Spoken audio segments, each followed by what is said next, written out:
Vamos lá. Então, boa tarde a todos. Eu me chamo Julia Marcele Santos Cordeiro, sou acadêmica do primeiro período de Direito da FAVENORTE e estou aqui para apresentar para vocês o mini curso de hoje com o professor Marcelo, com o Pedro e com o Paulo Thiago. Agradeço a todos pela presença e iremos começar.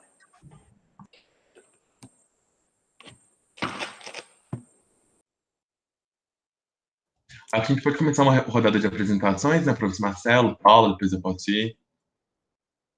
Sim, seria muito legal para a gente conhecer um pouquinho cada um, o que cada um vai tratar, né, em específico.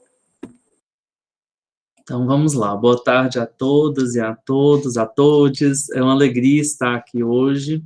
Eu gostaria muito de agradecer à professora Eide, né, em nome dela, agradecer a coordenação do curso da FAVENORTE, agradecer a comissão, né, da realização também desse evento, né, a Júlia, que está aqui operacionalizando, mediando a sala, acadêmicas e acadêmicos que nos acompanham. É muito bom estar aqui, muito bom poder trazer essa temática tão importante, né, e tão necessária. E nós temos hoje, na verdade, eu disse isso desde o início, um protagonismo do Pedro e do Paulo, Thiago, na discussão do tema. Eu estarei também junto com eles, né, nesse debate, nessa discussão, e nós estamos aqui enquanto também projeto de extensão da Unimontes, que é o projeto Incerto, o Núcleo de Diversidade Sexual e de Gênero da Universidade. Agradeço, né, aproveito e agradeço também a presença de Luciano, uma das integrantes, de João, um dos integrantes também do Incerto, e passo a palavra em seguida para Paulo, então, para ele poder se apresentar, e a gente vai caminhando para o início do curso. Tá? Fiquem à vontade, né, todos vocês, para interagirem, para perguntarem no chat, abrir o microfone, é bem nesse sentido de um diálogo mesmo, tá bom?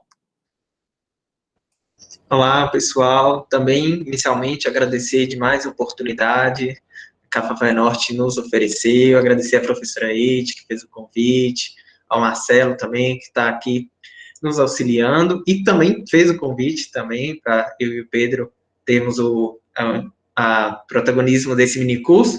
Bom, eu sou o Paulo Thiago, né, eu sou bacharel em Direito e advogado também, tenho carteira da Ordem. Eu sou bacharel também em Ciências Sociais pela Unimontes e atualmente sou mestrando em Sociologia pela Federal de Goiás, onde eu desenvolvo justamente uma pesquisa voltada à criminalização da homotransfobia. Eu procuro saber e oferecer um diagnóstico sociológico sobre a equiparação da homotransfobia como racismo. Na minha apresentação, eu devo apresentar alguns pontos sobre isso também, devo voltar. Também sou integrante do Incerto, né? Sempre importante dizer que estou junto com o Marcelo e o Pedro no Incerto. Agradeço também a todos que vieram aqui, que se inscreveram, e na expectativa de um minicurso que possa agregar verdadeiramente na vivência de vocês e também nos conhecimentos. Que legal. Boa tarde também, pessoal. Faço as palavras de Paulo e de Marcelo as minhas, né? Agradecer estar aqui com vocês hoje. É muito legal ver. Eu já conhecia, claro, o professor Eide, que fez o convite, mas eu ver muita gente assim, que interage lá no Instagram, né? O Arthur, o Gabriel, que eu vejo sempre curtindo os posts. Acho que o Luiz até já fez parte do Incerto também, né? Há um tempo atrás. O Luciano, que faz parte agora, isso é bem legal. Eu sou o Pedro. Eu comecei a discutir mais essa questão depois que eu fui orientando de iniciação científica do professor Marcelo no ano passado, nesse ano, e por meio disso eu entrei no Incerto para virar extensionista. Então hoje eu estou na extensão, administração do Instagram e a monitoria do grupo de estudos, com o João. E então, assim, é muito legal estar aqui para discutir essa questão com vocês. Já convido todo mundo que não conhece o Incerto a seguir no Instagram, né, que é o @incertocoletivo, já dando aquela quebrada também, o Incerto é com S, né, para já dar uma provocada. E acho que já pode dar para o seguimento, né, a nossa discussão de hoje. Eu também produzi uns slides, vou iniciar a apresentação aqui, depois eu passo brevemente a palavra para o professor Marcelo, para o Paulo novamente, e como eles mesmos falaram, vocês podem participar a qualquer momento, então mandar no chat, ligar o microfone, fazer um sinal de fumaça aí, como preferirem, né. Vou começar aqui a apresentação rapidinho.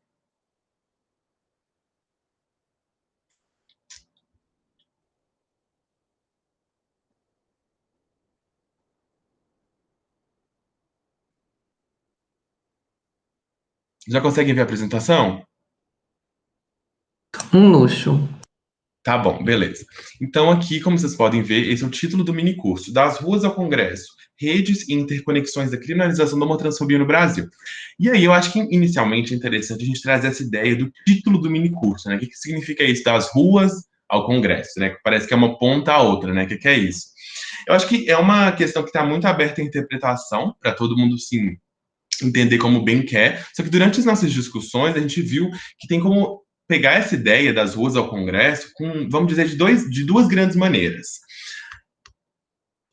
Inicialmente, vamos pensar, as ruas podem ser o ambiente, o campo ou o destino de diversas formas de violência e discriminação LGBTfóbicas, física, moral, sexual, familiar, escolar, discriminação no ambiente de trabalho ou até atingir o trabalho, né? Construção de vulnerabilidades.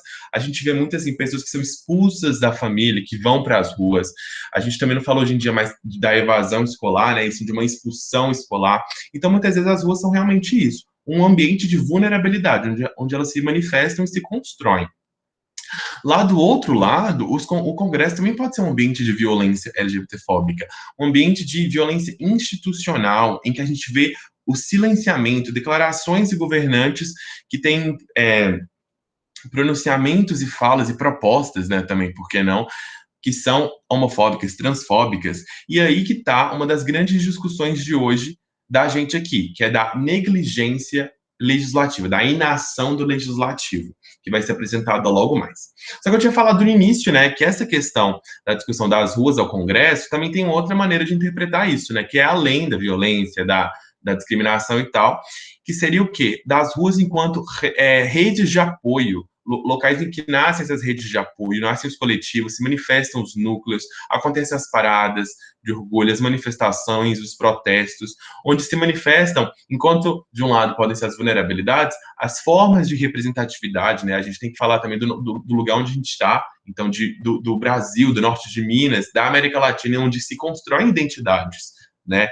Por conta desse nosso contexto, e, do outro lado, da mesma maneira, o Congresso enquanto local de trabalho, né, desses projetos de lei, que são muito importantes ser bem aplicados para o desenvolvimento de uma sociedade, não é?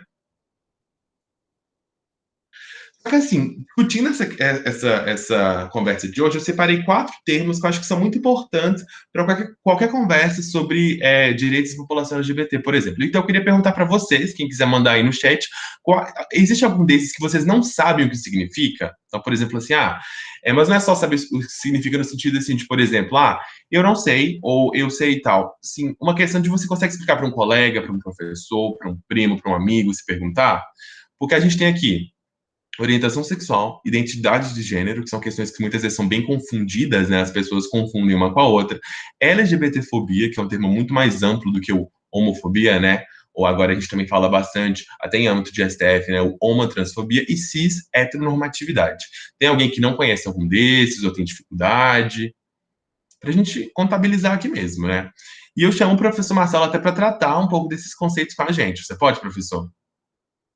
Trazer um conceito breve para a gente? Sim, o breve é importante, né? O breve é importante. Posso sim.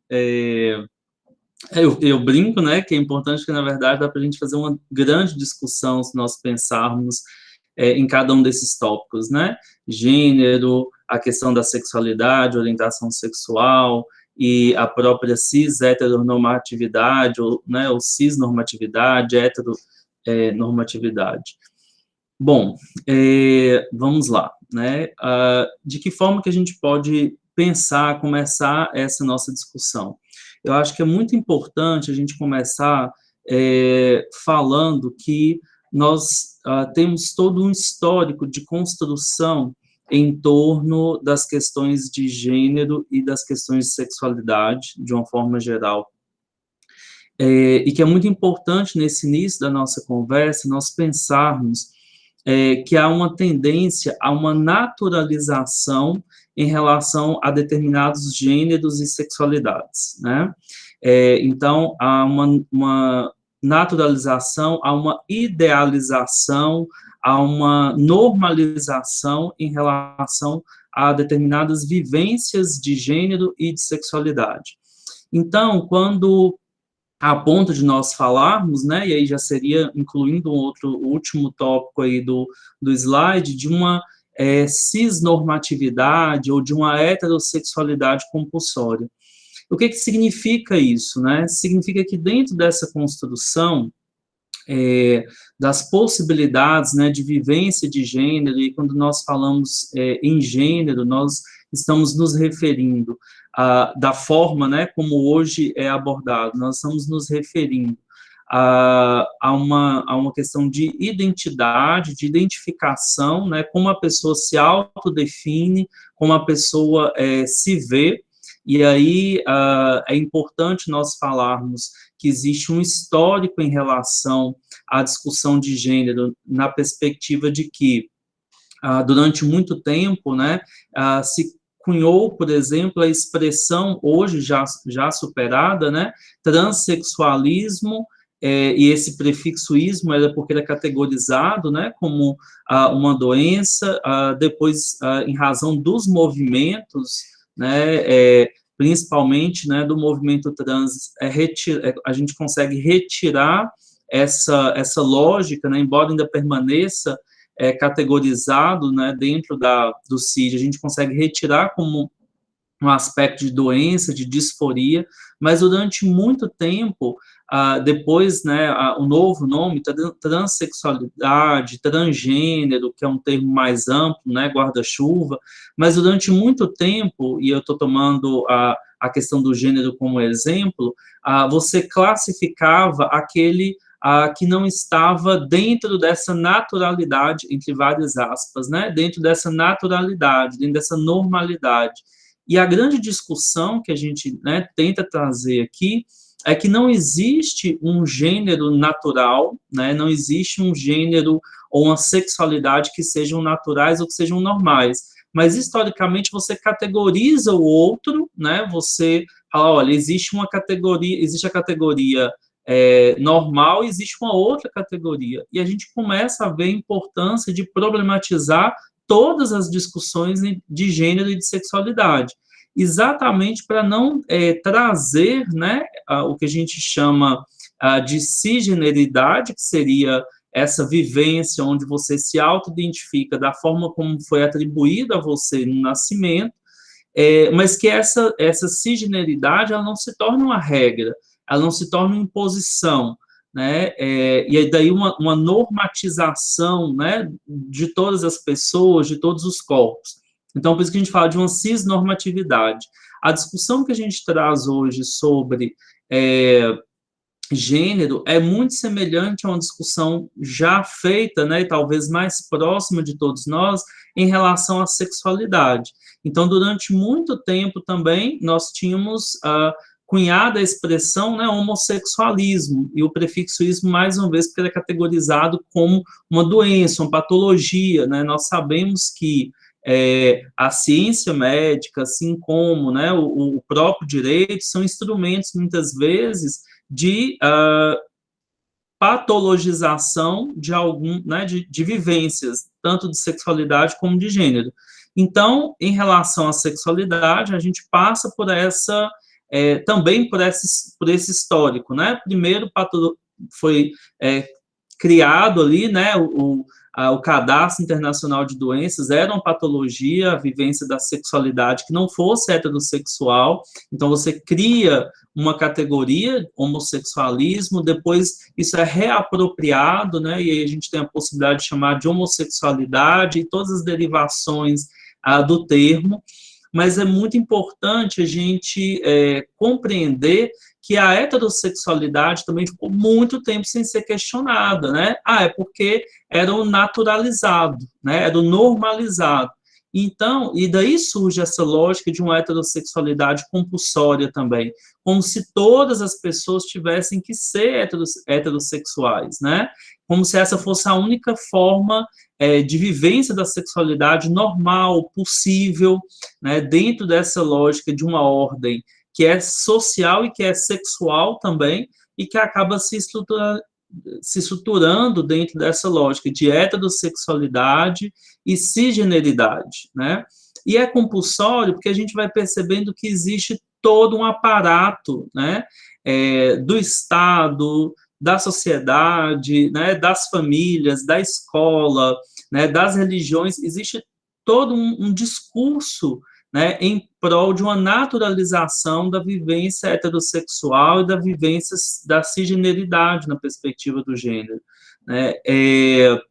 E aí, quando a gente, e até no início mesmo, né, das discussões de sexualidade, de gênero, a busca, né, muitas vezes, por identificar o que torna uma pessoa homossexual, né, o que torna uma pessoa transexual na lógica do gênero, e aí lembrando que gênero e sexualidade não são a mesma coisa, né, inclusive o gênero não determina a sexualidade da pessoa, mas assim, por que essa busca em identificar, né, de onde vem o que torna a pessoa homossexual, por exemplo, não há essa preocupação de identificar o que torna a pessoa heterossexual, né, por que a lógica era sempre dentro de uma naturalização de determinadas sexualidades e gêneros e de uma patologização ou de uma desnaturalização de outros, né? Então, a sexualidade que não era heterossexual era vista como anormal, patológica, e o gênero que não era cisgênero também era visto dentro dessa lógica, né? Da patologia, da normalidade, e assim por diante. Então, é muito importante a gente, dentro das nossas discussões, poder desnaturalizar e problematizar esses dois pontos, né? Não existe uma sexualidade natural, normal, não existe um gênero natural, normal, ideal, né? O que nós temos são vivências, né? De gênero, vivências de sexualidade. E aí, até pegando aqui, né? Um gancho no que eu comentei, e Lucian reforça aqui, que é importante distinguir, né, gênero de sexualidade, porque quando a gente fala do gênero, nós estamos falando de uma autoidentificação, de uma possibilidade, de uma autodeterminação do indivíduo, né? Então a pessoa, ela é o gênero que ela se determina, da forma como ela se determina, da forma como ela se identifica. E o que não significa também que seja algo engessado, né, fixo, ao contrário. Há uma certa dinâmica, né, nessa perspectiva do gênero, há uma fluidez, uma dinâmica nessa perspectiva do gênero, e eu sempre uso uma pergunta, né, para nos inquietar nesse sentido, que é assim: você é a mesma pessoa que você era, por exemplo, nos anos 2000, e aí eu uso 2000 como referência, né, porque é um ano de nascimento de muitas pessoas, mas você é a mesma pessoa que você era nos anos 2000, né, você se identifica com as mesmas coisas que você se identificava hoje, com as mesmas coisas que você se identificava naquela época, né, então, assim, isso também tem essa questão também tem a ver com a identidade, né, de uma forma geral, de uma forma ampla, e com as questões que envolvem gênero e sexualidade também, né, não existe um gênero ou uma vivência de sexualidade que seja fixa, estável, permanente, homogênea, definitiva, acabada, né, ao contrário, a discussão da perspectiva, e aí, encerrando já, né, mas a discussão dentro de uma matriz sexo, gênero, desejo, né, e até da prática sexual, é uma discussão muito ampla para a gente colocar, né, dentro de uma caixinha e não permitir que as pessoas vivenciem seu gênero e sexualidade. E aí é dentro desse contexto que gênero é como a pessoa se auto-identifica, se autodetermina, e a sexualidade é uma vivência afetiva e ou sexual, né? E também nós temos uma infinidade de possibilidades de vivências nesse sentido. Mas a gente vai discutir muito isso ainda, volta a palavra aí para Pedro. Obrigado, então, professor Marcelo, por essa excelente explanação. Essa pergunta é muito boa, né? Se a gente é igual hoje hoje em dia e anos 2000, né? Eu acho que com esse negócio de isolamento social, no mesmo dia eu tenho 15 personalidades diferentes. Mas voltando, eu acho que uma ótima indicação também para o pessoal é uma aula que está aberta e disponível no YouTube, que é da A Invenção da Sexualidade, A Invenção da Heterossexualidade, da Helena Vieira, que é uma professora excelente, muito didática, assim, é fenomenal. Podem pesquisar lá, A Invenção da Heterossexualidade, está no YouTube disponível. E dentro dessa própria discussão também que foi apresentada pelo professor Marcelo, o Núcleo Incerto possui uma cartilha que traz conceitos iniciais, discussões, historinhas, assim, para que vocês entendam por meio delas. Eu vou mandar o link aqui agora para o pessoal pode conferir também, deixar salvo, enviar para alguém que queira aprender sobre termos, né?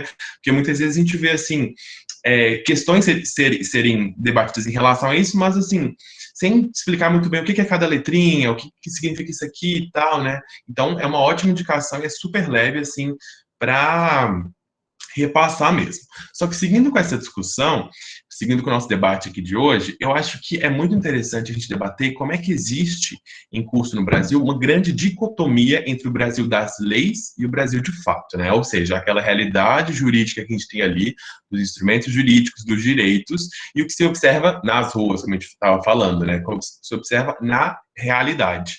Existe, inclusive, havia um jornalista paulistano, que ele faleceu no ano passado, Gilberto de Menstein, que tem um livro que se chama Cidadão de Papel, que ele dizia que os brasileiros eram cidadãos de papel por terem os direitos muito, muito bem explanados no papel, só que, na verdade, na realidade, aquilo lá não era colocado em prática. Então, eles não conseguiam que o direito lograsse êxito, né? E eu queria que a gente debatesse um pouco dessa dicotomia por meio de manchetes. Eu trouxe algumas aqui, vou tentar também aumentar o tamanho, para a gente debater como que essa discussão ela fica interessante e o Brasil se torna um lugar, muitas vezes, assim, bem especial também, se observarmos o que está aparecendo aí na mídia, né? Então vamos para o primeiro. Pablo Vittar é a drag queen com mais seguidores em qualquer rede social do mundo.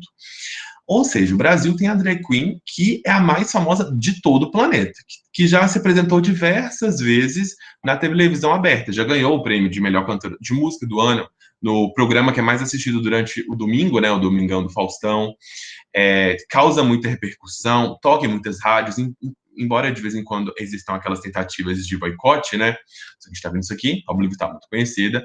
Há 10 anos, o Supremo Tribunal Federal reconheceu a união estável homoafetiva, marco na pauta LGBT. Isso aí foi matéria do mês de maio, e como vocês podem ver, foi uma celebração desses 10 anos dessa grande conquista. Em cerca de 10 anos, já aconteceram mais de 10 mil uniões estáveis entre casais do mesmo sexo, né? Aqui no Brasil, para vocês terem ideia. Descendo. Parada LGBT de 2019 movimentou 403 milhões em São Paulo, diz a prefeitura. Então, o Brasil, que tem uma das maiores cidades do mundo, a maior cidade aí do hemisfério sul, também tem a maior parada LGBT de todo o planeta, que, a depender do ano, sempre fica ali em segundo ou terceiro lugar na lista de eventos da cidade de São Paulo com maior arrecadação. Perde sempre para o Carnaval, só que de vez em quando fica após o... Se eu não me engano, é a Fórmula, aquela corrida lá que eles têm, que eu não sei nada sobre corrida. Isso que é a Fórmula 1, eu acho, né? Então, como vocês podem ver, um outro fato interessante sobre isso aqui. Com a eleição de Bolsonaro, uniões homoafetivas disparam e chegam a 80 mil, como eu acabei de falar. Paulo Gustavo deu histórico beijo gay em capa de 1999. A gente perdeu o Paulo Gustavo recentemente, mas temos que lembrar que o filme brasileiro de maior bilheteria é o do Paulo Gustavo, que é um homem homossexual que trata muito de pontos da vida dele, então relatos da vida dele. Então como é que pode, né? A gente vai falando sobre essa dicotomia aqui no Brasil, logo mais a gente vai discutir sobre dados, só que temos isso, filme mais assistido, maior parado, maior cantora, Duas Mães em Casa, histórias de amor de famílias homoafetivas. Vitória dos Direitos Humanos, diz a primeira vereadora trans e a mais votada da história de Belo Horizonte. A gente teve aí Duda Salabert como a vereadora mais votada da história de Belo Horizonte, a Erika Hilton como a vereadora mulher mais votada da história de São Paulo. Então, se eu não me engano, foram 28 eleitas trans no ano de 2020, nas eleições, que está aí com essa questão toda de perseguições. A Erika Hilton mesmo ontem disse que recebeu vários tweets falando que muitas ameaças extremamente pesadas, mas tá aí, né, 28 eleições. E ao lado, o último, mutirão auxilia na mudança de nome e gênero em documentos de pessoas trans em Maceió.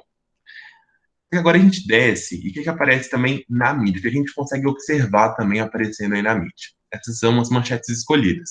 Serial killer suspeito de matar e roubar homossexuais em Curitiba e em Santa Catarina é preso, diz polícia. Jovem transexual que estava desaparecida é encontrada morta em Monte Azul, a Rúbia Carvalho, que inclusive conhecida da Lucian, e eu acredito que se houver outras pessoas aqui de Monte Azul, conhecida também.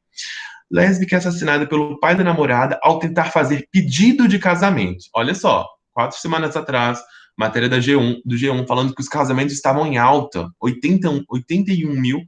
Quer dizer, existe aquela diferença entre casamento e união estável, mas 81 mil uniões estáveis aqui no Brasil, e com uma notícia dessas, né, de 2019. Pessoa que me matou tinha ódio, diz amigo de transexual morta, em Ribeirão Preto.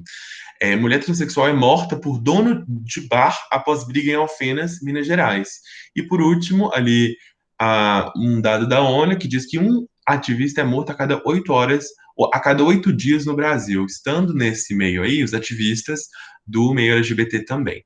Então, o que causa essa dicotomia, né? Essa diferença tão grande entre as notícias e tal?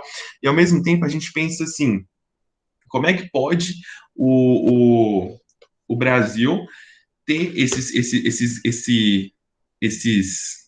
vamos dizer assim, dois lados de uma história, né? Para discutir um pouco mais essa questão também, eu acho que é importante trazer dados, né? A gente vê o que os dados estão falando. E duas grandes organizações que pesquisam dados relativos à violência LGBTfóbica são a ANTRA, Associação Nacional de Travestis e Transsexuais, e o GGB, que é o Grupo Gay da Bahia. E são muito conhecidos, e nesse ano de 2021, no último dia 15, o Grupo Gay da Bahia liberou os dados do ano de 2021 e registrou que houve 237 mortes violentas de pessoas LGBT no Brasil, sendo 94,5 homicídios e 5,5 suicídios. Aqui vocês podem observar que houve uma queda em relação aos anos anteriores. 2017 e 2018 foram anos muito violentos, assim, com os dados batendo 450 homicídios e suicídios. Só que tem aquela questão de que as organizações, elas fazem essas pesquisas com base em manchetes, notícias no Facebook, notícias no Instagram, e, além do mais, por ano passado nós temos, assim, começado a vivenciar, porque ainda estamos nela, né? Embora muita gente já não acredite ainda. Na pandemia, muitas medidas de isolamento social foram aplicadas, então a subnotificação, que já era de se esperar, foi recrudescida. Aumentou ainda mais. Então a gente sabe que os dados, eles são muito maiores do que a gente observa, né?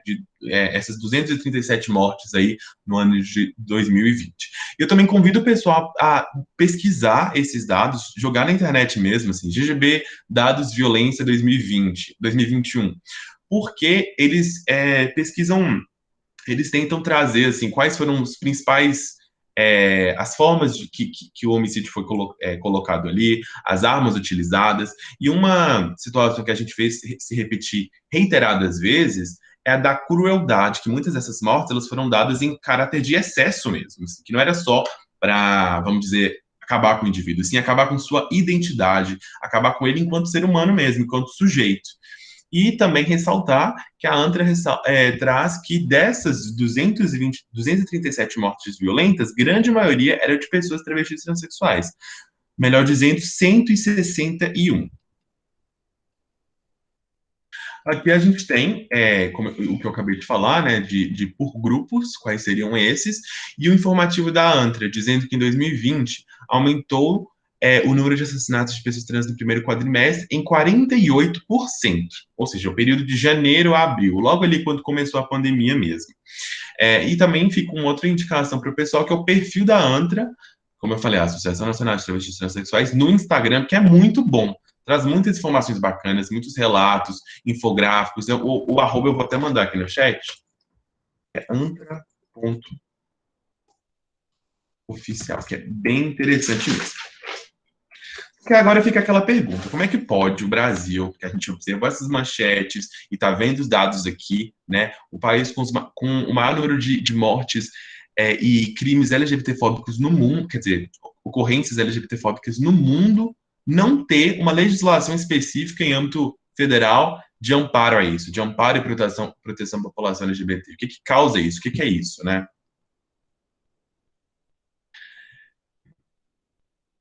O Congresso Nacional ele é conhecido pela inação legislativa, né, essa negligência em legislar sobre o tema. E muitas vezes, muitos pesquisadores dizem que não tratar do tema é invisibilizar a existência do outro. Tem um livro que é muito interessante, que é O Direito Achado na Rua, Introdução ao Direito Urbanístico, que é da editora UNB. E lá tem um artigo de Carvalho e Júnior, se eu não me engano, que eles dizem o seguinte, que a negação dos espaços públicos à população LGBT reforça a ideia de um dualismo entre a cidade legal e a cidade ilegal. Olha o dualismo aí que a gente estava conversando, esse Brasil das leis e o Brasil de fato. Ou os cidadãos que merecem ser tema no Congresso, cidadãos que não merecem ser tema. Em que as figuras que transgridem as normas de gênero e sexualidade devem ser execradas. Excusar-se de temas que tratem da comunidade é uma questão que revela tanto o apagamento de sexualidades e identidades de gênero, desviantes ou moralmente aceitável, quanto um bloqueio ao reconhecimento do indivíduo como cidadão. A gente está falando tanto aqui de negligência, de inação do legislativo, então vou pegar emprestado um trabalho que, inclusive, é do nosso colega aqui, o Paulo, que reuniu os projetos de lei que já chegaram à Câmara dos Deputados e ao Senado Federal para a gente entender um pouquinho mais sobre eles. Olha lá, em âmbito da Câmara dos Deputados, foram 48 projetos ao todo.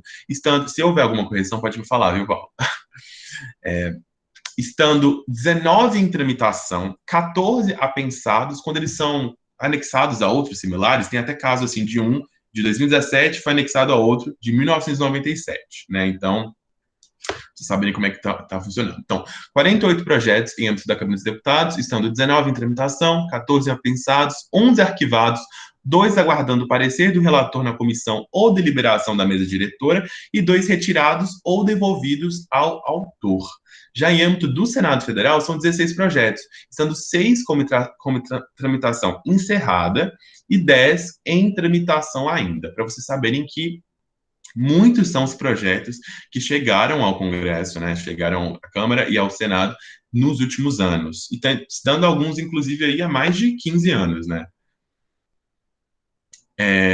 O João até comentou aqui no chat, inclusive nesse sentido é evidenciada a atuação do STF devido à inoperância do Congresso em relação a essas temáticas, como sobre a união estável homoafetiva, com certeza. Dentro desses projetos, eu selecionei 4 que são considerados pela Associação Nacional de Travestis e Transsexuais como de suma importância de aprovação, eles devem ser aprovados, para a gente debater um pouco essa temática aqui, para vocês conhecerem e saberem o que está sendo discutido, porque eu achei muito interessante. Tem um número aqui para quem quiser pesquisar, todas as fontes em relação a esses projetos são os próprios portais da Câmara dos Deputados e do Senado Federal. O projeto de lei de número 7292, de 2017, na Câmara dos Deputados, é de autoria de Luiziane Lins, do PT do Ceará. Ele altera o artigo 121 do Código Penal e prevê o crime de o LGBTcídio como circunstância qualificadora do crime de homicídio e altera também o artigo 1º da Lei 8.072, de 1990, para incluir o LGBTcídio no rol de crimes hediondos. Tá. Num país em que a gente tem esses dados, 246 mortes de caráter LGBTfóbico no ano de 2020, isso é importante? Como é que tá, né? Outro projeto número 5255 de 2016, também na Câmara dos Deputados, de autoria de Laura Carneiro, do PMDB do Rio de Janeiro. Acrescenta parágrafo ao artigo 54 da Lei 6.015, de 1973, que dispõe sobre os registros públicos a disciplina de que, ou seja, o que acrescenta?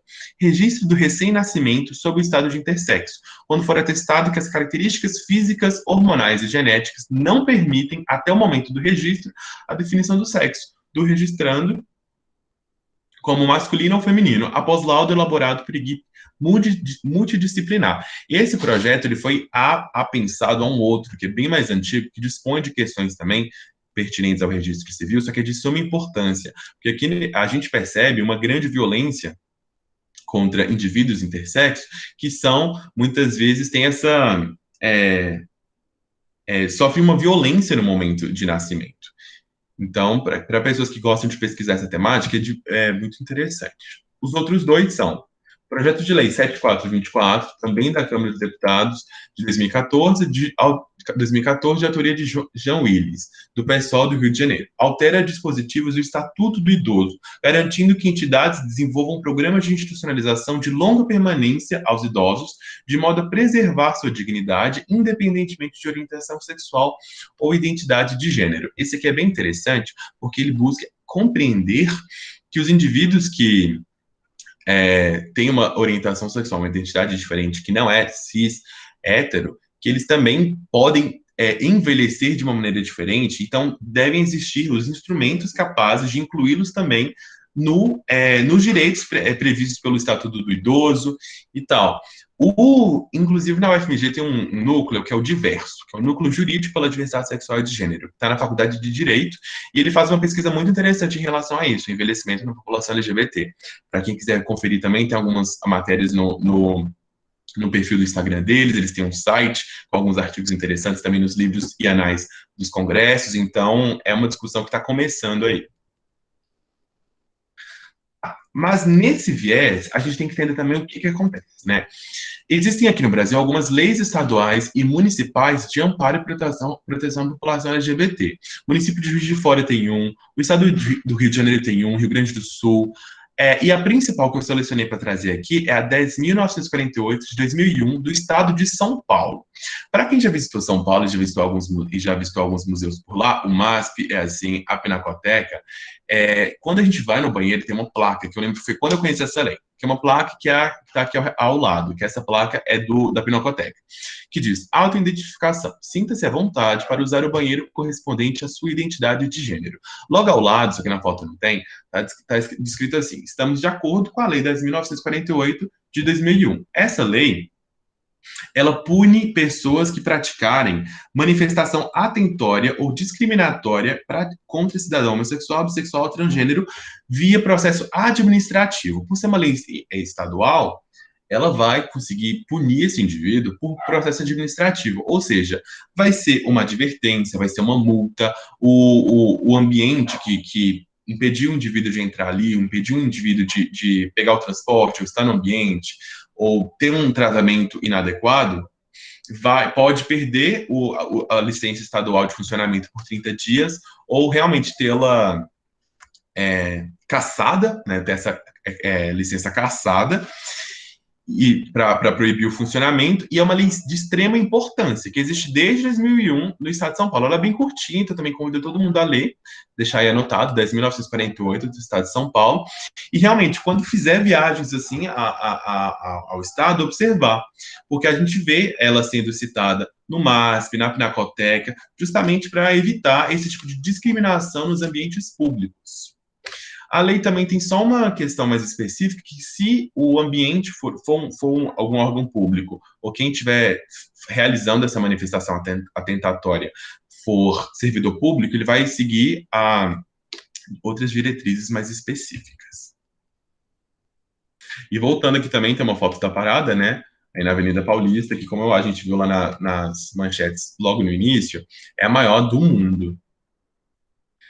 Agora, já se aproximando aqui do final da minha fala, para eu passar para o Paulo, que vai tratar da criminalização da homotransfobia de fato pelo STF, muitas foram as conquistas realizadas pelo Judiciário aqui no Brasil, referentes à população LGBT.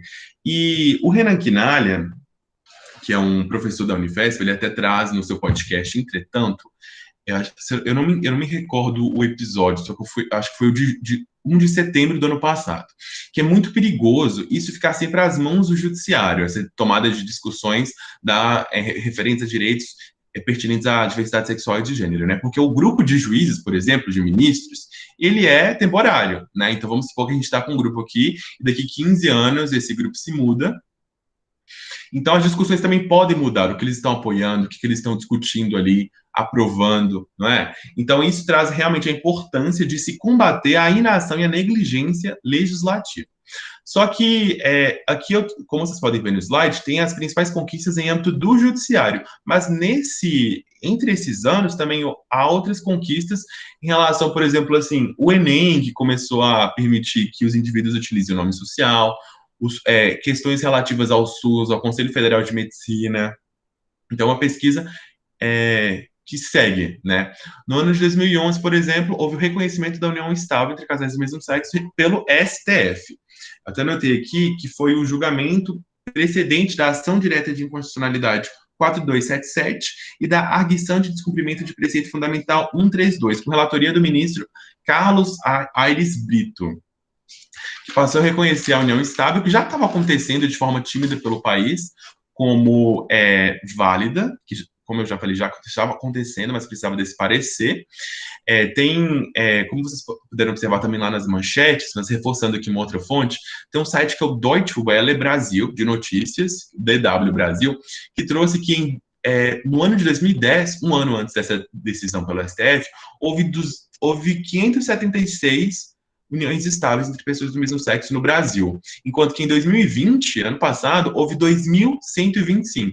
Então, em 10 anos, foram 21.600 uniões estáveis. Então, o número aumentou consideravelmente. Por sua vez, em 2015, a Carmen Lúcia fez história, né? É a grande, muitas vezes colocada como porta-voz dessa discussão, pois o Supremo Tribunal Federal decidiu pela adoção homoparental permitida, ou seja, uma adoção por casais do mesmo sexo. Com base na decisão também do ano de 2011, a Carmen Lúcia ela até utilizou no voto dela trechos do voto do ministro Aires Brito. Eu até trouxe aqui, que é bem interessante. Diz o seguinte: sem nenhuma ginástica mental ou alquimia interpretativa, dá para compreender que a nossa Carta Magna não emprestou ao substantivo família nenhum significado ortodoxo ou da própria técnica jurídica. Recolheu-o com um sentido coloquial, praticamente aberto, que sempre portou como realidade do mundo, do ser.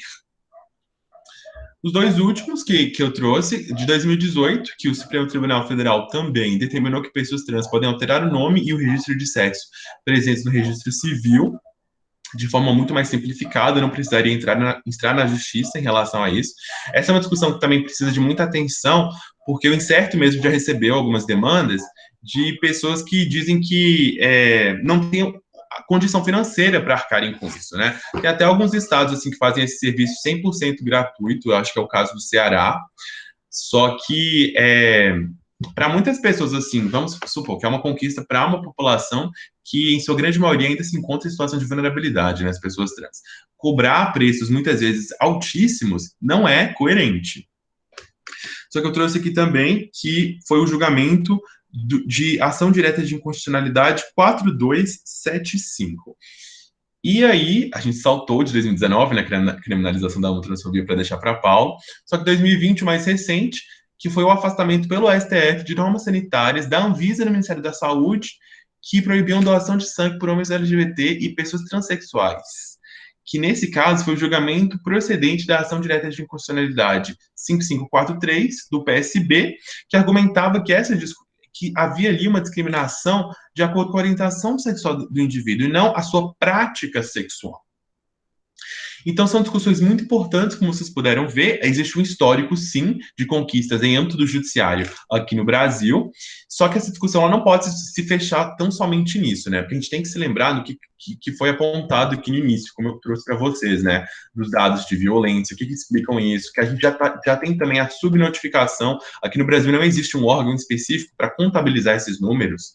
E também a questão da negligência do legislativo. Esses projetos que já foram apresentados, que muitos estão sendo arquivados, apensados, deixados de lado, ignorados, retirados pelos autores, e em um longo processo que nenhuma medida foi tomada ainda, nenhuma decisão foi tomada. Eu passo a palavra, então, para o Paulo, que vai seguir com essa discussão. Vou remover o slide aqui, Paulo, e aí você pode exibir também. Beleza. Deixa eu ver aqui se tem algum comentário. Pessoal. Enquanto eu preparo, tudo bem. Se alguém tiver algum comentário, como você falou mesmo, Pedro. Isso, pessoal, a gente pode seguir como debate mesmo também. Só complementando aqui que em março desse ano, né, de 2021, a STF também decidiu que pessoas trans que estão no sistema penitenciário podem escolher, né, se ficam no sistema prisional feminino ou masculino de acordo com a sua identidade de gênero, né?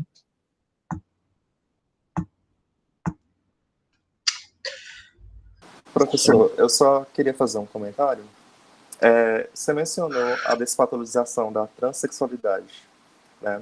Será que é porque hoje a gente tem o direito, né, da cirurgia de redesignação sexual?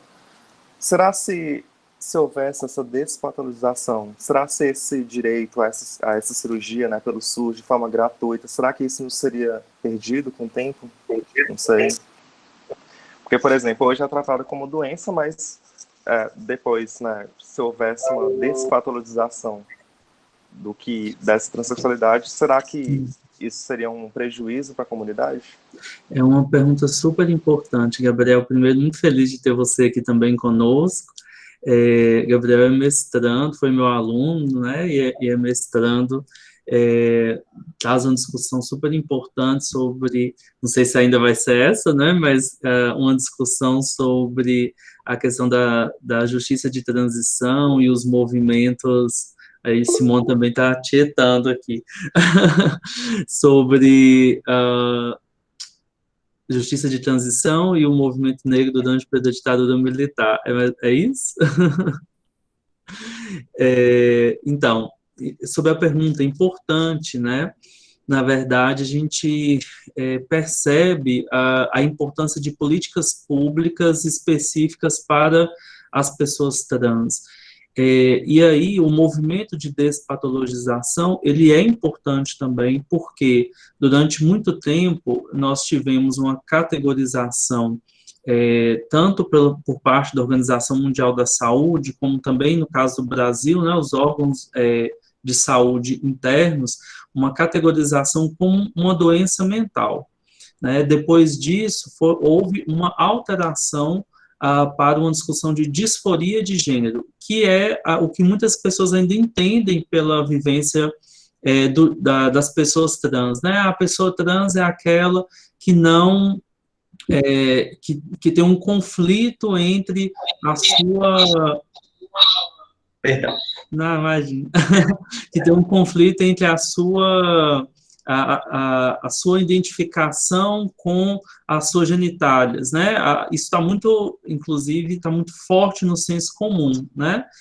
Quando, na verdade, não é apenas isso, né? Não se limita a essa discussão às vivências de gênero também, porque nós temos, inclusive, pessoas que são transgêneros não binários, né? Tem uma série de discussões, e nem sempre a pessoa também tem como era chamada, uma inconformidade.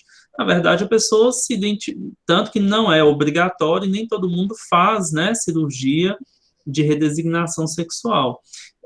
Então, na verdade, é uma lógica de não tornar fixo, né, não tornar engessado uma vivência de gênero que não é dinâmica, né, não cabe dentro desse engessamento.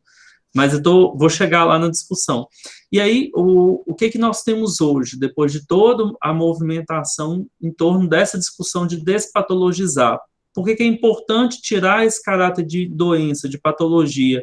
Porque isso tem um impacto muito ruim, né? Porque se é uma doença, legitima buscar uma cura, que não existe, né? Então, durante muito tempo, isso também foi em relação às vivências de sexualidade, né? Então, esses tratamentos, né? Não é nem um tratamento, essas propostas, né? De reversão de sexualidade, de reversão de gênero, que são uma violência em todos os sentidos em relação às pessoas que são submetidas, né? Vem muito de uma lógica que é doença, né? Aí o ponto que você coloca, e que eu acho que é muito importante, a OMS acabou redirecionando, então ainda consta, né, na OMS a transexualidade, mas aí não como uma doença, consta como uma discussão de uma proteção em razão da vulnerabilidade social. Então, a questão não é a pessoa ser identificada ou não a partir da chave de uma lógica de uma doença, mas sim como a sociedade ainda trata e lida com essa questão. E aí isso possibilita uma política pública específica, né? Então, daí essa alteração. E toda essa trajetória de despatologizar, ela é muito importante, né? Embora não se possa, ela não afasta a política pública, ao contrário, ela reforça a necessidade da política pública, exatamente por todo o histórico, né, e o quanto a transfobia está estruturada em nossa sociedade. Então, que justifica, né, uma série de políticas afirmativas para outros grupos também vulnerabilizados. Então, é nesse sentido.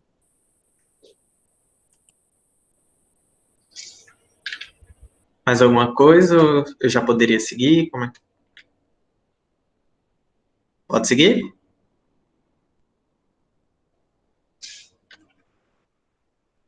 Pode ir. Ok, é porque eu não estou vendo vocês, por causa da apresentação, eu precisava dessa confirmação. A gente vai dando um retorno aqui, se tiver perguntas. Beleza, inclusive qualquer problema me avisem por WhatsApp, porque uma vez estava apresentando um trabalho em sala de aula, eu caí, não percebi, fiquei falando um tempão até perceber que tinha caído e voltar à apresentação. Então, qualquer coisa me avisem. Combinado. Então, nós vamos aqui para esse bloco, né, tratar mais da homotransfobia, dessa criminalização, como racismo e a análise do julgamento de forma mais direta.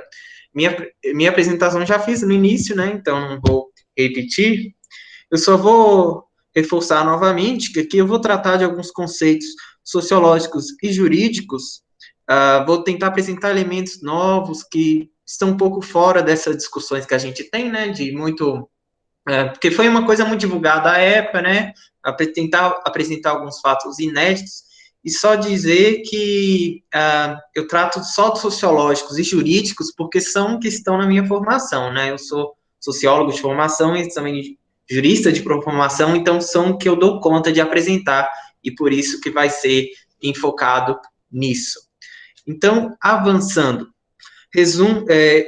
para iniciar, eu acho interessante a gente resumir a tese, né? Eu disponibilizei em alguns e-mails, espero que alguns tenham recebido, tenham passado o olho, só para a gente ter uma noção do que a gente está tratando aqui, né? Mas como a tese, ela, de certa forma, tem elementos muito técnicos, jurídicos, eu preferi não lê-la por completo e resumir em 2 pontos. Primeiro, diz que até que o Congresso Nacional legisle no sentido de tipificar condutas LGBTI-fóbicas como crime, tais condutas, por serem expressões de racismo social, eu quero que você guardem essa expressão, porque mais à frente nós vamos voltar nela. E ajustam-se aos preceitos primários de incriminação definidos na Lei 7.716 de 89, que é a lei que pune o racismo no Brasil. E o segundo... Então, o STF considerou, né, que até que o Congresso cumpra esse dever constitucional, que para eles está explícito no artigo 5º, inciso 41, que diz da Constituição, que diz que a lei punirá qualquer discriminação atentatória dos direitos e liberdades fundamentais. A LGBTI-fobia é racismo por constituir raça social. Guardem raça social, que mais à frente nós vamos voltar nisso. E segundo... ponto mais importante é que a repressão penal à prática da homotransfobia não alcança nem restringe ou limita o exercício de liberdade religiosa, desde que tais manifestações não configurem discurso de ódio. Esse é um ponto muito polêmico, eu vou voltar nele mais à frente, mas é basicamente o STF afirmando que essa criminalização não vai interferir na liberdade religiosa de ninguém. Porque, pasmem, a gente que defende que a criminalização afeta diretamente ao direito humano da liberdade de crença religiosa. Vamos, então, avançando para fazer alguns apontamentos. Bom, provavelmente vocês já devem ter ouvido uma expressão chamada "isso é jabuticaba". Não sei se vocês já ouviram, mas isso é uma jabuticaba brasileira. O que isso quer dizer? a decisão de se criminalizar posturas LGBTI-fóbicas, equiparando-as a racismo, é uma jabuticaba brasileira, porque nunca em nenhum país do mundo, em nenhum momento registrado, se procedeu dessa maneira. A decisão do STF, então, é completamente inédita. Ah, mas você pode argumentar que em tal corte constitucional criminalizou, reconheceu algum direito, mas criminalizar como racismo só no Brasil. Então, essa decisão ela é inédita a nível mundial, o que torna ainda mais interessante servir de objeto de estudo, para se entender o que é. Até porque, como o Pedro já apontou, no Brasil nunca se aprovou leis no Congresso Nacional que contemplem LGBTs. Para não ser injusto, uma lei tem menção à orientação sexual, a Lei Maria da Penha. De resto, todos os direitos foram conquistados a partir do STF.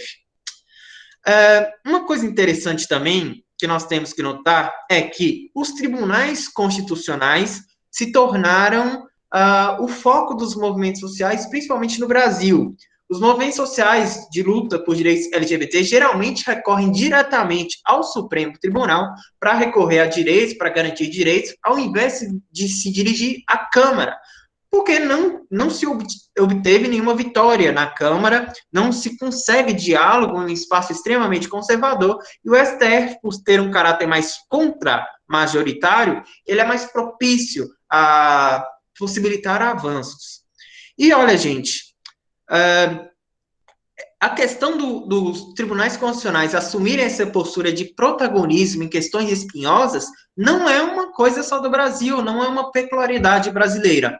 Em mais de 100 países do mundo, tribunais constitucionais já interferiram de forma direta em questões espinhosas, em questões constitucionais, em questões de mudança de regime. Então, não é algo restrito ao Brasil. No mundo todo, há uma tendência do parlamento, até de forma deliberada, de repassar algumas obrigações aos tribunais contramajoritários, talvez como uma forma de evitar polêmicas com suas bases eleitorais.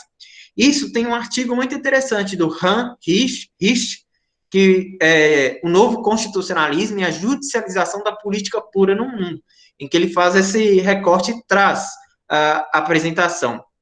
E isso acontece principalmente pela natureza contramajoritária dessas instituições, o que quer dizer que essas instituições elas não estão lá para proteger a maioria hegemônica, mas a minoria que recorre por direitos básicos e fundamentais.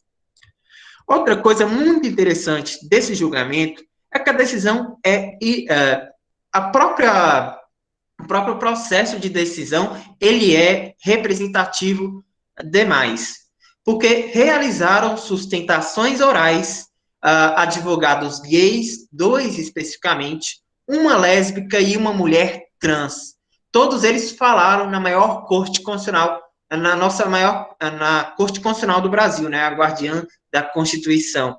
Algo muito representativo, você ter esses corpos dissidentes, você ter uma mulher trans, que geralmente sempre é relegada na nossa sociedade. A prostituição estava lá como doutora, como representante dos movimentos, discussando para a maior Corte Constitucional do Brasil, o STF. E aqui atrás nós temos a foto, né, do Paulo Iotti, que foi um grande responsável por essa criminalização, porque ele era o advogado que representava o partido Cidadania, que à época se chamava PPS, que ingressou com a ação direta de inconstitucionalidade por omissão, e era também representante da ABGLT, que era uma associação LGBT que ingressou com um mandato de injunção, que foi unificado no julgamento com a ADO, justamente pelo fato do advogado ser o Paulo Iotti nos 2 casos, e foram julgados de forma correlata, cujo relator da ADO foi o Celso de Mello, e o do mandato de injunção foi o Edson Fachin. Avançando agora, meu objetivo aqui também é trazer alguns pontos sociológicos para vocês, para explicar um pouco do que foi essa decisão. Então, peguem na minha mão para uma jornada conceitual. Vamos lá, então. De início, eu começo com uma pergunta retórica. Somos homogêneos? todos nós somos iguais? Certamente que não. A resposta para isso é: somos diferentes. Somos diferentes, temos vivências diferentes, falamos línguas diferentes, gostamos de músicas diferentes, temos desejos diferentes, preferimos séries diferentes, ou seja, a homogeneidade não é uma realidade da sociedade, nem a nível micro, nem a nível macro. Ou seja, até as civilizações são diferentes umas das outras. Então, quando se fala dessas questões, elas são as diferenças, que são gostos, preferências, elas são, até num dizer de um sociólogo sueco, que eu gosto muito de citar, que é o Göran Terborn, ele vai dizer que as diferenças, elas são horizontais, são vistas dessa forma. Agora, quando nós hierarquizamos as diferenças, aí temos um sério problema, porque as diferenças passam a ser desigualdades. Quando eu quero hierarquizar, imputar valores a gostos, preferências, vivências, dizendo que essa forma é melhor do que aquela, que a heterossexualidade é melhor do que a homossexualidade, ou que uma cor é melhor do que a outra, eu estou hierarquizando, estou produzindo desigualdades. Desigualdades são abstrações sociais totalmente ficcionais criadas por nós, hierarquizando diferenças. Por que eu quis tocar nesse ponto com vocês? Porque o Göran Terborn, ele vai apresentar alguns tipos de desigualdade. Entre elas, a desigualdade existencial, que discrimina as pessoas pelo que elas são. E aí nós temos alguns exemplos de diferenças existenciais. A primeira diferença existencial é a diferença de gênero, que coloca homens e mulheres em uma perspectiva binária, em que homens seriam melhores do que as mulheres, e aí se cria o patriarcalismo, o machismo, a misoginia. Tem outro tipo de desigualdade existencial, que é a desigualdade em virtude de sexualidade, em que se imputa a heterossexualidade como estando no topo e todas as outras como sendo menos merecedoras, e com isso estigmatizadas, desvalorizadas. E, por fim, nós temos as desigualdades de raça, que imputam diferenças e hierarquizam pessoas em virtude de cor de pele. Vocês vão entender o porquê que eu estou fazendo toda essa jornada conceitual, que vai ser muito importante daqui para frente. Vamos, então, avançando. Agora, eu gostaria de falar com vocês sobre raça. E como surgem as desigualdades de raça? Bom, vocês já devem ter ouvido falar em uma ideia de que isso é muito comum em época do mês da consciência negra. Aqueles posts que colocam Morgan Freeman e as pessoas colocam: pare de falar de raça, que o racismo desaparece. Bom, isso é meio complicado, porque a raça nada mais é do que a filha do racismo. Primeiro veio a raça, primeiro veio o racismo, para depois a raça surgir enquanto conceito. Por quê? O racismo é uma forma de discriminação de pessoas em virtude de características, morfologias, ou então de origens. E a raça foi uma forma que a ciência criou para legitimar o racismo e as diferenças, as desigualdades sociais. Ou seja, o Thomas Jefferson, por exemplo, durante o período lá nos Estados Unidos, a Robin DiAngelo coloca isso no livro que eu falei com vocês, né? Não basta não ser racista, sejamos antirracistas, que ele, em uma democracia, seria muito esquisito criar uma democracia perante uma escravidão. Então, ele, a partir da ciência, justifica de que negros são piores do que brancos. E aí se justifica o racismo, se justifica a dominação, porque se hierarquiza a raça, as raças das pessoas.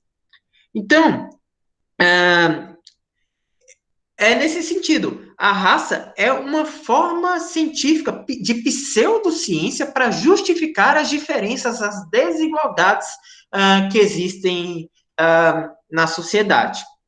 A raça, então, é uma ficção. E outra coisa interessante é que não há base científica para separar seres humanos em raças. acho que isso já está solidificado. Durante muito tempo, a gente teve aquela ideia de que raças eram biológicas, hoje já superamos isso. Sabemos que raças são ficções sociais que só fazem sentido em discursos sociais, não se sustentam empiricamente. Quem quiser pesquisar, a Piá é um autor que trata isso no livro A Casa do Meu Pai, o Guimarães e Como Trabalhar com Raça em Sociologia, apresentam isso em seus textos. Mas, até porque, se vocês pegarem DNA de pessoas africanas, há mais diferenças intragrupais, ou seja, dentro daquele contexto africano, do que intergrupais. Por vezes, um europeu branco e um africano negro se parecem muito mais do que dois africanos negros, mas de diferentes etnias. Então, não há base científica sequer para a divisão em raças. Cada contexto social ele tem um processo racializante distinto. Cada contexto produz suas próprias raças. Exemplo, nos Estados Unidos, os latinos são raças.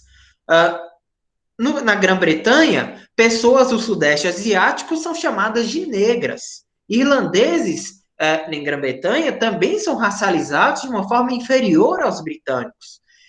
Isso você consegue ter acesso em estudos como da feminista ugandense britânica Avita Bra, e nos próprios textos do Guimarães que eu já citei. E, por fim, por um tempo, o racismo foi ciência. Como eu disse, ele foi legitimado, mas há tempos já superamos essa visão. Sabemos que a espécie humana, a civilização humana, não possui diferenças fundamentais que seja possível separar em raças. E, ao fundo, vocês veem que eu coloquei uma estante de livros e isso não foi à toa. Sabe por quê? Porque a Piá tem uma frase, citando o Dubois, outro filósofo muito interessante, ele vai dizer o seguinte: separar seres humanos por raças tem o mesmo sentido que separar livros por cores. É uma classificação inútil. Agora, é importantíssimo negar que a não existência de raças humanas não implica negar o racismo. O racismo existe, porque o ideal de raça ele se solidificou na nossa sociedade, que legitima a desigualdade entre as pessoas, o que é um absurdo, deve ser combatido. Inclusive, o racismo ele não é uma mera teoria, eles são dados. Se você pegar a estatística, você vai comprovar o racismo. Após essa explicação, percebe então por que é um pleonasmo imenso dizer racismo social, ou raça social, igual o STF diz? Toda raça e todo racismo é social. Então, não tem sentido dizer isso. É a mesma coisa que falar água molhada, subir para cima, descer para baixo. Então, foi uma coisa que o STF citou durante o julgamento, mas que não passa de um pleonasmo. Toda raça e todo racismo é social. Agora, passando aqui para um habeas corpus que foi utilizado para equiparar a LGBTfobia ao racismo durante o julgamento, o habeas corpus 8242, caso Elvanger. Aí vocês me perguntariam, qual seria, então, a importância desse habeas corpus? Bom, vou contar um pouquinho da história. Elvanger era editor de livros antissemitas, e vocês sabem que antissemitismo é a discriminação contra judeus. Bom, e o que ele... E a partir dessa postura antissemita dele, ele foi condenado por racismo. E a defesa dele argumentou que judeus não eram raça. E aí, o STF, utilizando-se da mais recente literatura, justifica que sim, os judeus são um grupo racializado, inclusive no nazismo, isso ficou claro. Os arianos, ditos arianos nazistas, eles racializaram os judeus, mesmo que os judeus não guardem qualquer semelhança morfológica, mesmo que haja judeus brancos, negros, amarelos. Percebe, então, que a mera morfologia não é o bastante para se separar pessoas em raças? E aí, a partir disso, o STF reconheceu que o antissemitismo é, sim, racismo, e então ele trouxe essa mesma argumentação para os LGBTs, dizendo que era um grupo racializado na sociedade e que, portanto, também seria um caso de racismo. Então, como eu disse, veio, então, essa ideia de raça social e racismo social para justificar que LGBTs constituem um grupo racializado e, de fato, os LGBTs são oprimidos pela cis-heteronormatividade. Então, há sentido nessa argumentação, mas é um pleonasmo dizer isso, né? Eu repito novamente.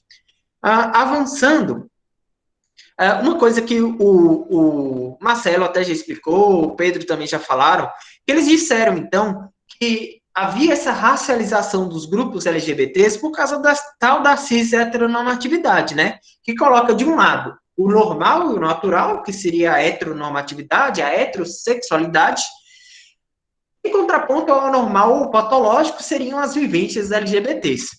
E isso gera um confronto entre essas duas visões, que, além disso, é um sistema de opressão.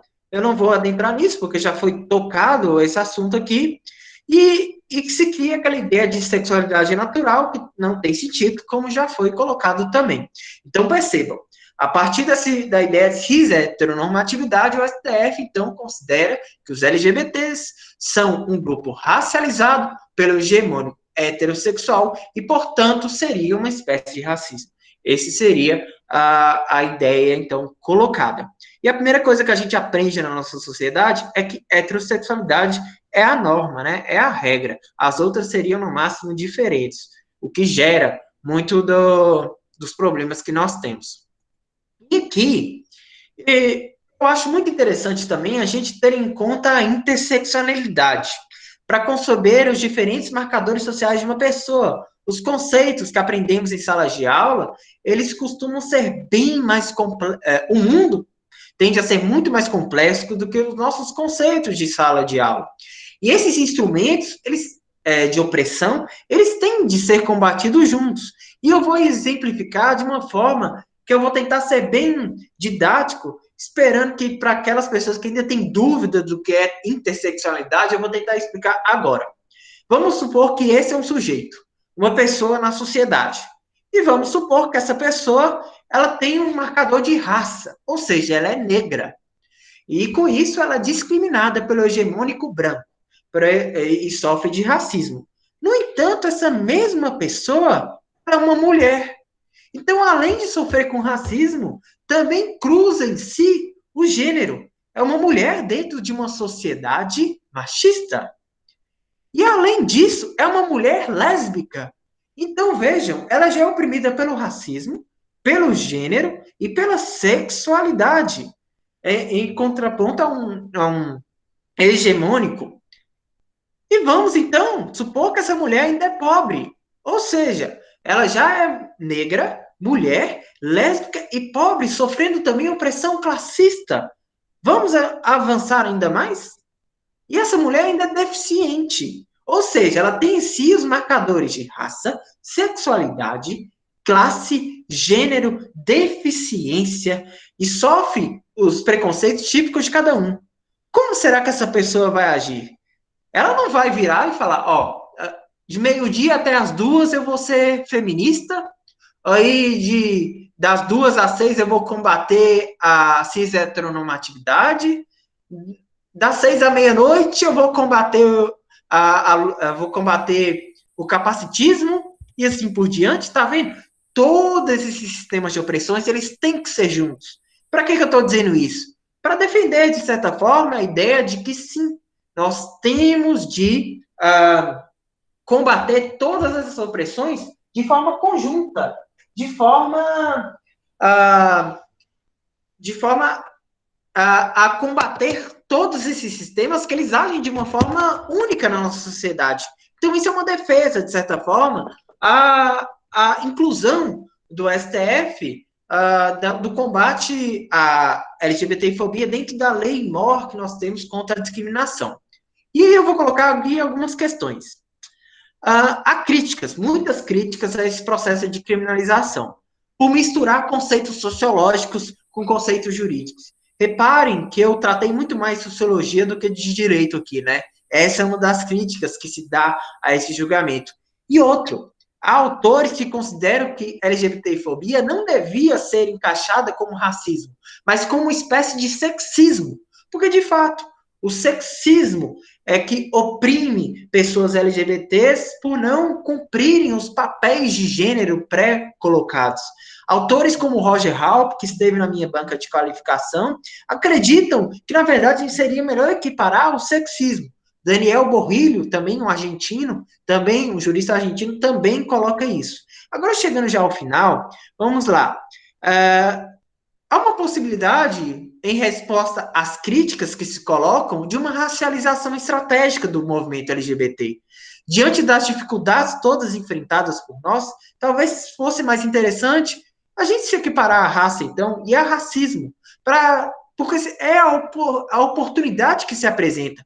Foi o que foi conseguido. Então, que se agarre a isso e que o movimento LGBTI permita essa racialização estratégica para se blindar um pouco mais as situações.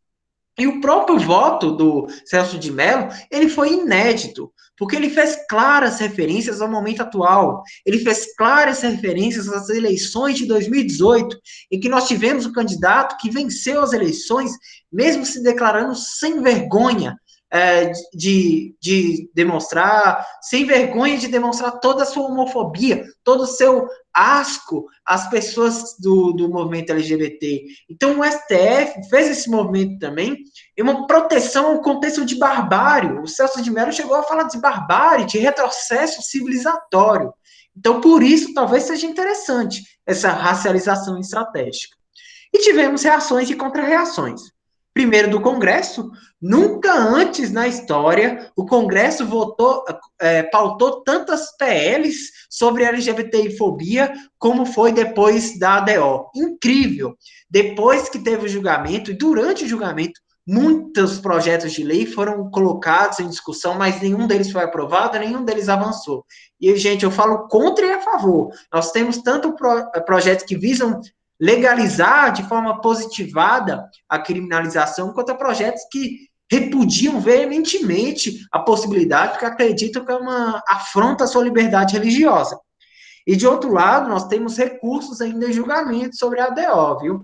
Ainda temos embargos que foram colocados pela AGU e pela bancada evangélica, questionando a decisão e pedindo para que o STF reforme, para que modifique o teor, porque eles acreditam piamente que estão ferindo os direitos humanos deles, porque eles acreditam que eles têm os direitos humanos de odiar LGBTs. Olhem a que ponto chegamos. Eles defendem que é direito humano deles praticarem homofobia, porque, segundo eles, faz parte da fé deles serem homofóbicos, o que não passa de um absurdo, não é?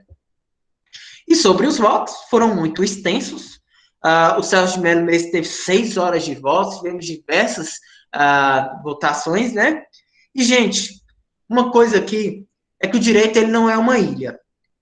Temos de valorizar as outras ciências para decidir, para julgar, para fazer pareceres.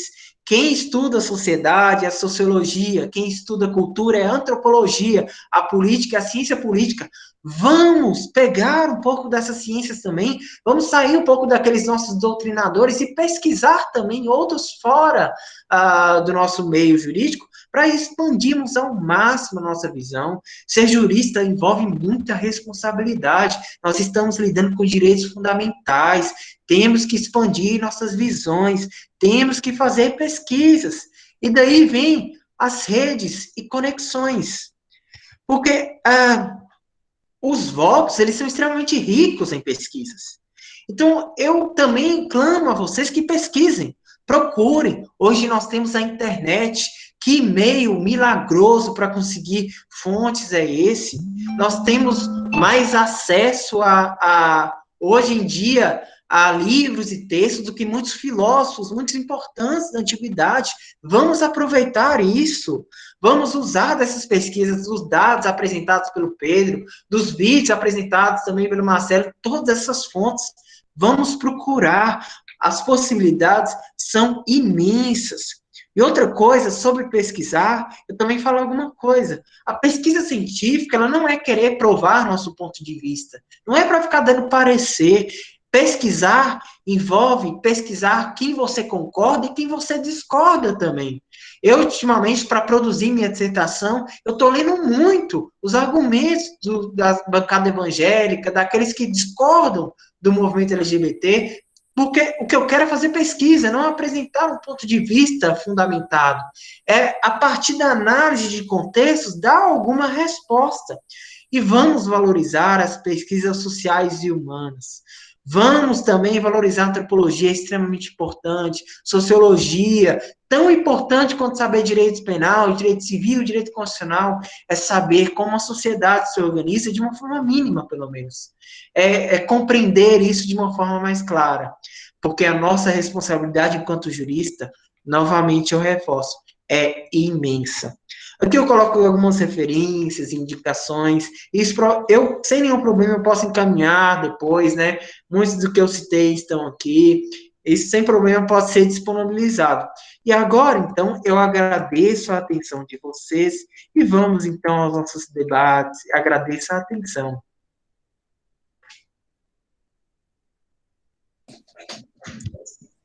Então, PT, durante a sua fala, a gente ainda não tinha, né, sinalizado assim, a questão das perguntas e tal, abrimos agora, mas não teve nenhuma pergunta específica a respeito, não, né? Só um comentário que eu até respondi, importante, do Arthur, que era sobre o quanto é importante, por exemplo, né, trazer perguntas relacionadas às pessoas LGBT no censo do IBGE, né, que ainda há esse processo de invisibilização, né, e em razão disso não constam perguntas específicas, né. Aliás, nem o próprio censo vai acontecer, né, gente, né? No contexto, não no contexto da pandemia apenas, mas no contexto atual, né, governamental que vivemos. E fiquem à vontade, né, quem tá aqui na sala, nos acompanhando, para poder fazer as perguntas, as provocações, fiquem à vontade. Boa tarde, tudo bem? Eu me chamo Otávio, quero agradecer aí eu sou do Rio Grande do Sul, sou doutorando em Ciência Política aqui pela Universidade Federal de Pelotas, e sou formado em Direito, mas meu mestrado também foi em Ciência Política, e agradeço a fala dos colegas, né? Principalmente concordo com o Paulo, acho que a gente está no momento em que a gente precisa valorizar a pesquisa, né? E atrás não só das questões jurídicas. Eu, quando eu entrei no mestrado, era do Direito, entrei no mestrado de Ciência Política, meio que tomei um baile pela questão da pesquisa, de se aprofundar. Até ali, eu acho que foi num dos slides, até como jurista, só como correção ali, tem ali que em 2013 foi a permissão do casamento pelo CNJ. Na verdade, o que aconteceu? O CNJ, ele só fez com que os cartórios não pudessem negar. Quando a pessoa vai lá tentar fazer a união estável, os cartórios estão autorizados a reconhecer e, inclusive, multar o servidor. Então, para vocês verem como os direitos LGBT, QIA+, né, eu prefiro falar LGBT porque foi o que foi aprovado na primeira conferência, mas eu acho que a questão categórica cada um, né, coloca.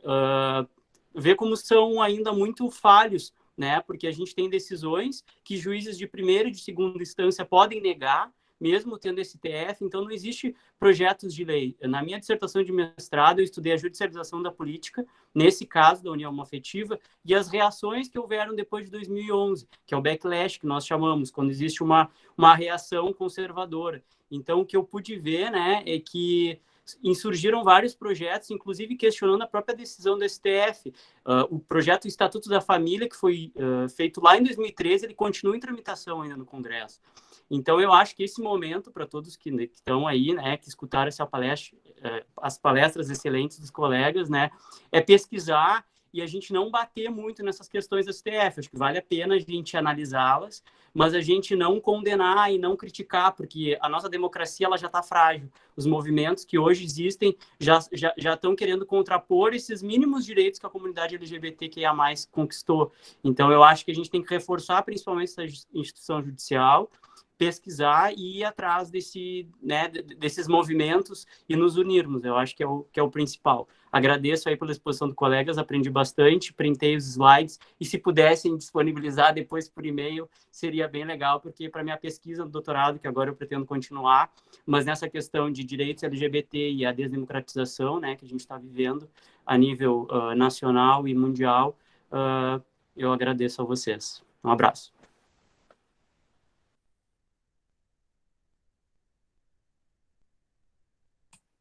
Paulo, Pedro, querem fazer algum comentário?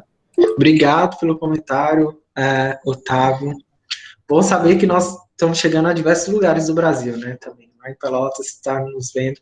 Também concordo com você, de fato, essas questões, elas são, por exemplo, a gente não pode bater no STF por essas decisões, assim, de uma forma, porque, de certa forma, é nosso pilar com a democracia, ainda mais em tempos sombrios, igual nós estamos vivendo hoje. O próprio Roger Halpe, que esteve na minha banca da qualificação, ele aponta que, apesar de discordar, ele sabe toda a importância que tem, né?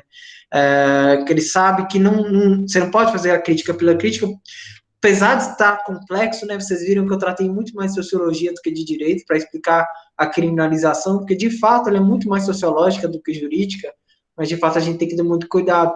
E, pessoal, também reforçar novamente, a pesquisa é muito importante, nós estamos vendo como hoje estamos vivendo tempos de obscurantismo, em que pessoas não estão muito... em que a ciência está desvalorizada, né?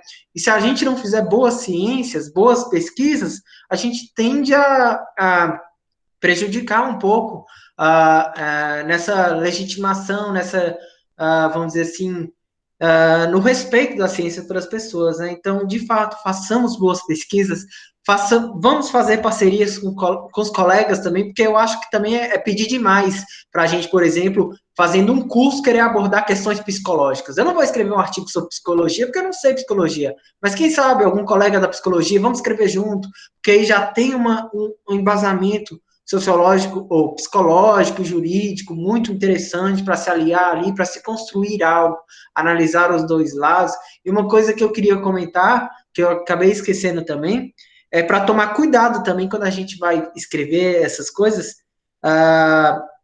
sem ter essa legitimidade, assim, de estudo, por exemplo, é muito complexo. Eu já vi artigos, por exemplo, jurídicos, que se colocam na prepotência de querer fazer uma análise sociológica, antropológica, psicológica, jurídica, ao mesmo tempo. Mandei até para o Marcelo, ele também ficou espantado com aquele artigo. Então, a gente tem que tomar cuidado. A gente só deve tratar de uma coisa que a gente tem algum mínimo conhecimento, né? Ou então fazer alianças, pesquisas, ou então aprofundar, fazer mestrados interdisciplinares de outras áreas, porque isso também dá muito fortalecimento para a gente. Porque não dá para falar que vai fazer, por exemplo, fazer uma análise sociológica e querer trazer Engels, né? Porque nem na antropologia, nem na sociologia a gente usa Engels mais. Ou então modernidade líquida do Bauman, que as pessoas gostam muito de utilizar. Também há sérios questionamentos a isso. Então, fazer alianças, pesquisas, e vamos estudar, que é sempre muito importante, e isso é muito gostoso. Eu, particularmente, eu adoro esses momentos. E também fica o convite, né, para o pessoal seguir a gente lá no Instagram, Incerto, que nesse mês de junho, agora nosso próximo seminário vai ser dia 15, com a Dimitra Vulcana, para o pessoal que não conhece.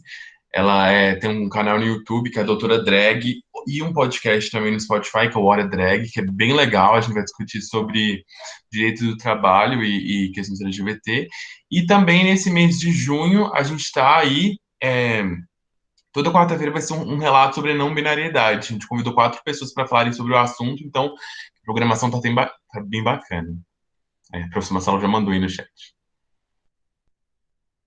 Otávio, agradecer a sua contribuição, né? Deixar aberto também para quem quiser falar, né? Seja no chat, seja falando aqui conosco, né? Vai ser muito bom. E eu concordo com o Otávio que as pós-graduações, de uma forma geral, né, que não estão dentro do direito, ampliam muito a nossa visão, né, em relação ao próprio direito enquanto ciência, né, que pode ir além, inclusive, do que muitas vezes a gente visualiza, como a contribuição e a necessidade de outras ciências, do olhar, né, de outras ciências para o direito, como o Paulo bem colocou também. E aí tomar cuidado, né, porque ter essa humildade, né, de não trazer uma discussão que a gente não dá conta de abordar, né, não dá conta de esgotar, nem abordar, quem dirá esgotar, né, para não ficar assim, igual esse caso que ele comentou, indignado na época. Isso é importante. E aí, reforçando o que eu havia comentado com o Gabriel, depois eu procurei aqui o nome certinho, na nova edição da CID, né, a transexualidade passa a fazer parte do capítulo Condições relacionadas à saúde sexual e classificada como incongruência de gênero. E aí essa discussão é exatamente dentro do que a gente havia falado, né, desse movimento de despatologização, muito mais por uma perspectiva social, né, do que como já foi considerado antes, uma questão de uma doença, né, mental, algo nesse sentido. E eu coloco mais uma vez, né, a gente ainda tem um tempinho, coloco mais uma vez aqui, a palavra fica franqueada a todos, quem quiser pode falar, pode perguntar. Eu sei que Simone tem também algumas críticas em relação a essa questão da decisão do STF, não sei se ela quer comentar alguma coisa, mas quem quiser pode ficar à vontade. Bom, pessoal, boa tarde a todas e todos. Eu vou deixar minha câmera desligada, porque eu não estava esperando ser cutucada aqui por Marcelo. Primeiramente, parabéns aos três. Gostei demais de ouvi-los, né? Ainda bem que eu consegui entrar. Sim, Marcelo acompanha meus estudos, eu tenho algumas críticas fundamentadas em análise de discurso, né, de alguns votos, mas nesse momento, dentro do contexto que nós estamos, o meu posicionamento principal é no sentido de que foi uma decisão necessária nesse momento, diante da impossibilidade de uma discussão adequada, né, da questão no espaço legislativo, né? Então, eu acho que a gente está dentro de um contexto que tem inviabilizado debates sobre gênero e sexualidade em qualquer outro espaço. Então, essa decisão acabou permitindo, né, um certo avanço, né? Então, acho que foi o único caminho que se mostrou possível. Então, não tem como a gente negar a importância, né? Então, ela foi necessária, né, mas vamos contextualizar bem nesse momento, o que não significa que no momento em que tivermos uma possibilidade melhor, a gente precisa sim, né, e no doutorado eu tenho pesquisado, tenho estudado exatamente isso, é indispensável problematizar o discurso jurídico que vai tratar, né, sobre gênero, sobre sexualidade, mas em relação a essa decisão específica, eu acho que foi o único meio necessário nesse momento, né? Acho que é isso. Eu vou manifestar minha opinião predominante nesse momento, né? Eu acho que daria uns 30 dias de debate, no mínimo, para poder fundamentar melhor meu argumento. Pega, assim, a amiga de surpresa, né, para manifestar.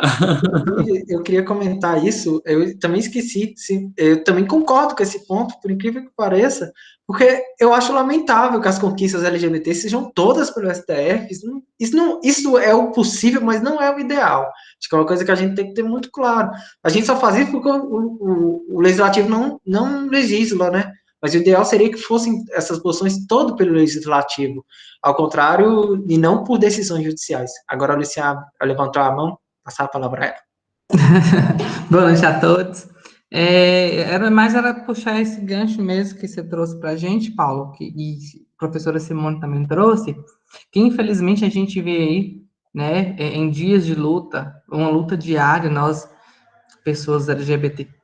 E, infelizmente, o legislativo, que é as pessoas que são eleitas, né, para nos representar, eles acabam ficando omissos e não trazendo em pauta essas questões dos nossos direitos, e, infelizmente, infelizmente, porque não parte deles essa questão, e há sim a necessidade, ainda bem que ainda existe a questão do STF para estar nos amparando de alguma forma.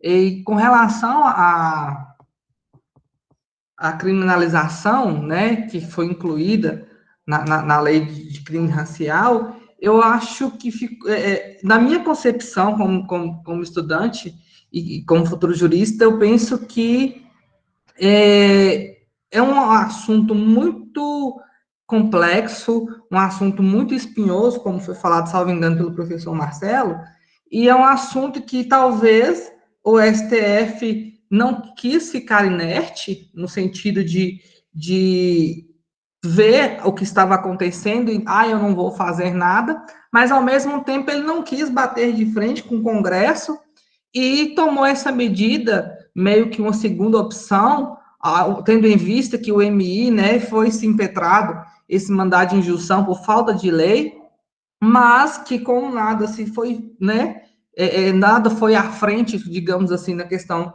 do Congresso, na parte legislativa, então houve sim, então, a intenção ou a intervenção do STF. Infelizmente, a gente está aí com essa luta diária, conquistando direitos com muito tempo, né? A gente vem há anos aí lutando para conseguir direitos, e infelizmente ou felizmente a gente tem o STF para estar nos amparando, digamos assim. É muito lamentável, mas fazer o quê, né? Acho que Lucian trouxe bem o que eu queria comentar da fala de Simone também, né? Por isso eu a provoquei nesse sentido, que é uma visão que eu acho que todos nós temos, né? Uma visão crítica que todos nós trazemos, no sentido de não romancear, né, as decisões do STF como sendo já uma conquista definitiva, né? Não há uma conquista definitiva nesse sentido, e isso é importante que se reforce, né? Pedro fala que até o próprio Renan Quinalha coloca isso também, né? Não é um avanço definitivo, não é um avanço sem perspectiva de retrocesso, e aí, como Simone bem apontou, a gente tem que perceber que o judiciário ainda é um poder conservador, né? Apesar das decisões do STF, ainda é um poder conservador. Basta analisarmos que volta e meia aparecem umas decisões, né, PT, esdrúxulas, assim, relacionadas, inclusive, a esse conteúdo da homotransfobia, né, afastando a homotransfobia quando ela é muito visível nos casos. Então, é necessário, sim, né, marcar uma posição, não, a despeito da importância da decisão do STF, é importante também marcar uma posição em relação à necessidade de passar pelo Poder Legislativo, né, de passar por essa discussão no Poder Legislativo, de ampliarmos essa discussão de gênero, de sexo e de sexualidade numa perspectiva, inclusive, educacional, né? O espaço da educação é um espaço em disputa que precisa, né, ser um espaço para essas discussões também. Enquanto não conseguimos, né, estar nesse espaço e trazer essas discussões de uma forma mais amplificada, tudo o que nós tivermos sempre vai ser um paliativo em relação à questão principal, né, às causas principais. Simone uma vez fez uma analogia muito interessante, que é um antitérmico, né, muitas vezes a decisão do STF é antitérmico, necessário, né, para que nós possamos, primeiro, né, viver com dignidade, né, poder movimentar, inclusive, debater, né, sobre isso, mas não traz a resposta necessária para as causas, né, as causas que são muito mais enraizadas, profundas, estruturais no nosso país. Então, eu acho que é uma visão importante para a gente ter. Luciano? Quando eu começo a falar, vocês sabem que eu não paro, né? E só fazendo um adendo dessa questão que você colocou, Marcelo, na questão da educação. Eu, como educadora, mulher trans, eu estou constantemente em conflito com o eu ser, quem eu sou e como eu devo discutir ou não com relação a essa questão de sexualidade e gênero dentro da escola. Então, é muito complicado porque eu acredito que a gente parte desse pressuposto na tentativa de vencer o preconceito, ou mesmo na tentativa de informar essas diferentes sexualidades, a questão também, a diferenciação dos gêneros, e vira e mexe a gente se debate com pautas, com plano igual havia, né, planos nacionais com base da educação, BNCC, vira e mexe, eles vêm tentando moldar um plano curricular nacional ou estadual com fundamentos e com postura heteronormativa, digamos assim, e que nos faz refletir ou voltar no tempo com relação àquela educação tradicional que impetrava, né, que implantava a questão do homem e mulher, o certo e o errado.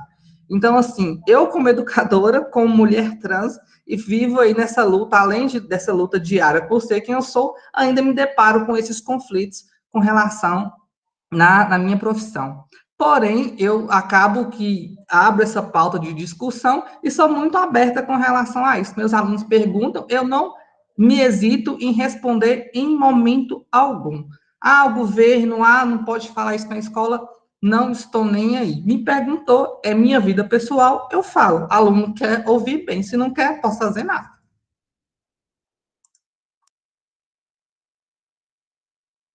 Eu vou passar aqui para a Júlia, que está organizando, mas deixa só a Júlia fazer um comentário, assim, primeiro que como a gente precisa, Luciana, de você na educação e que nós possamos ter, né, cada vez mais pessoas à frente da educação, né, pessoas trans, que essa seja uma realidade cada vez mais, né, presente nas nossas escolas, na educação de uma forma geral, e o quanto é transformador, né, o quanto é potente, é transformador, você está ali presente, você, e pode falar, né, tem que falar mesmo, né, falar, a sua presença já diz muito, né, mas sempre que possível, falar, né, fazer o uso mesmo dessa possibilidade, porque a perspectiva de uma escola isenta, né, uma isenção que não existe, uma neutralidade que não existe, uma lógica de uma escola sem ideologia, sem partido, né, como é propalado, na verdade, é uma escola extremamente ideológica, né, extremamente ideológica num viés conservador, patriarcal, né, e que reproduz uma série de violências. Então, a gente tem que se opor a essa perspectiva, né, embora, claro, que tenha retrocessos, muitos, né, porque quando você retira dos documentos, né, formalmente, você impede que uma série de possibilidades aconteçam, né, mas eu sempre fico muito feliz de ouvir você falar sobre educação. Era isso. Júlio, fica à vontade, você levantou a mão. Era só mesmo para me dar um complemento na fala de Luciano, porque eu achei muito interessante. Eu nunca cheguei a dar aula numa sala de aula realmente assim para vários alunos, eu sou professora particular. Mas minha mãe e toda a minha família são professores e eu venho de uma família extremamente conservadora. E eu sempre fui aquela, como dizem, a famosa prima desviada, que o pessoal fica falando. Mas eu sempre fui a de lutar pelas causas. E quando eu dou aula particular, eu vejo que, e também quando eu tive a oportunidade de ver os livros didáticos, eu vejo que muito coloca lá a família tradicional como modelo. A gente tem na religião, mas não se fala todas as religiões, começaram a falar valores para evitar que falassem de outras, evitam falar de família agora para que não chegue.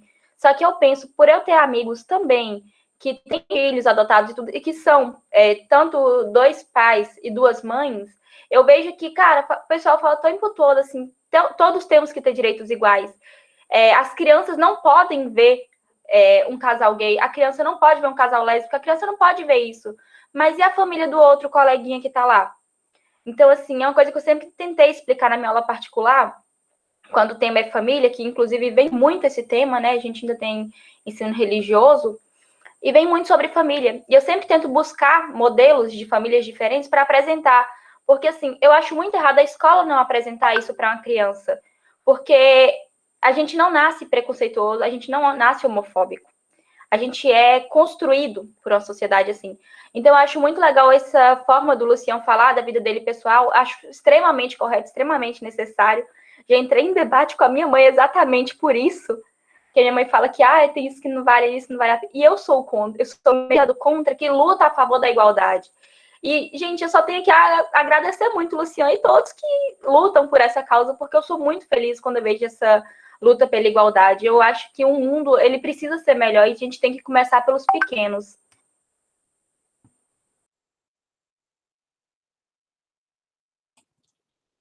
A gente já está, acho que caminhando para o horário, né, de encerramento, mas se alguém quiser se manifestar, falar novamente, agradecer a participação de todas e todos, né, esse diálogo tão importante como nós trazíamos, né, a preocupação, né, Pedro, Paulo, da gente de ter esse diálogo, essa conversa, essa troca, e foi muito bom poder fazer isso com vocês. E eu passo a palavra para que vocês possam encerrar também, né, despedir e agradecer mais uma vez a participação de todas, de todos, e agradecer também a organização, a coordenação por esse espaço. Eu agradeço primeiro, Pedro, você quer falar? Já estou com o microfone aberto, então vou falar logo, né? Então, novamente, gente, encerrando aqui, agradeço demais a oportunidade da FAVENORTE, né, estar propiciando esses tipos de eventos, porque, de fato, eles são muito importantes para a formação. Você percebe que a faculdade está preocupada com formação científica quando propõe esse tipo de evento, com minicursos tão interessantes como tivemos hoje, né? Além do nosso, outros estiveram rolando. Agradeço a oportunidade, então, a professora Eide, né, professor Marcelo, os colegas do Incerto que estão aqui, muito feliz com toda a presença de vocês, de diversos locais, né, do Brasil, desde o Sul até o Centro-Oeste, e, de fato, enviar isso, né, tentar enviar para algum e-mail, o Otávio até comentou, né, sobre disponibilizar os slides, essas coisas, vamos fazer isso sim, porque é sempre importante divulgar ciência, né, divulgar pesquisa, e estamos aí para próximos, qualquer coisa, se ligue no Incerto, todos nós estamos lá vinculados, você acha qualquer um de nós lá no Incerto, de vez em quando eu solto alguns posts lá, por causa do Pesquisamos, né, que eu estou responsável no momento, extensionista. Então, qualquer coisa, vocês nos procurem, vamos continuar, não oh, meu Deus, não desanimemos, né, da situação, mesmo da situação do Brasil, vamos continuar lutando, firmes e fortes aí, e muito obrigado novamente, gratidão a todos vocês. Eu gostaria de agradecer também, é muito legal estar aqui hoje, aprender também com esses grandes colegas, né, o professor Marcelo, com quem eu aprendo todos os dias, é importante, e vai ser meu professor semestre que vem ainda, né, com o Paulo também, com ótimas, excelentes referências sempre, com a Luciana, que sempre traz ótimos apontamentos, relatos, todo mundo aqui, e realmente agradecer, e eu acho que é muito lindo, assim, observar que um evento desse porte, tão interessante, com essas temáticas, havia também outros minicursos incríveis na programação, acontecendo aqui no norte de Minas, na nossa região, né, em que isso tem que ser discutido, tem que ser levado a público, para as pessoas conversarem sobre, que isso também vai muito ao encontro dos próprios princípios, dos objetivos do Incerto, né, que é trazer isso para cá, que é uma região que muitas vezes sofre de forma um pouco mais dimensionada com a discriminação e violência, né, LGBTfóbica. Mas eu passo a palavra para a Júlia também. Depois a gente puder fazer uma fotinha, né? Abram as câmeras aí, gente, por favor, se possível, para finalizar, né, nosso encontro. Vou até abrir aqui minha câmera já, que eu estou com a do notebook. Vamos lá, todo mundo abrir as câmeras. Como é que é a pose, Simone? Assim, né? Deixa eu ver se eu consigo aumentar aqui o mosaico. Luciano, você consegue fazer um print aí também para mim, que eu não estou conseguindo mexer aqui no mosaico? Consigo. A gente fala. Muito obrigada. A câmera tá fechada. João tá A com a câmera câmera tá fechada. fechada? Diego, Gabriel. Deixa eu ver o que está acontecendo aqui. Que eu abri a minha. Vou entrar aqui pelo meu celular. Espera aí, um minutinho, que eu vou entrar no meu. Deixa eu alterar o É layout bem mais aqui. fácil. Aqui da chamada. Vou até trocar aqui agora. Deixa o volume. Prontinho. Agora eu tô aqui. Débora, câmera fechada. João, fechado. Ai, meu Deus. Meu computador. Então, pode ir. Sorriso.